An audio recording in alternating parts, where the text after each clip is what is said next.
Olar, bu dünyada çok şeyler olur. En uzak kaçtığın haqlayar seni. Kürək çevirdiğim en yakınlarım qəfil kürəyimdən oxlayar seni. Bu çok şeyler olur.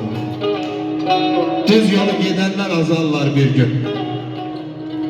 Özüm yeriməyi öyrətdiklərim adaş, ayağın altını qazarlar bir gün. Olar, bu dünyada çok şeyler olan. Beşer evladından ne canan, ne yar. Vallahi ki boş şeydi bu devlet, bu var. Senin olmayacak. Senin olmayacak senin olanlar. Olar, bu dünyada çok şeyler olan. Dinci sen menzilim, zülfü perişan.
Peşiman olmuş, eşidir seni melek sonra peşiman olmuş.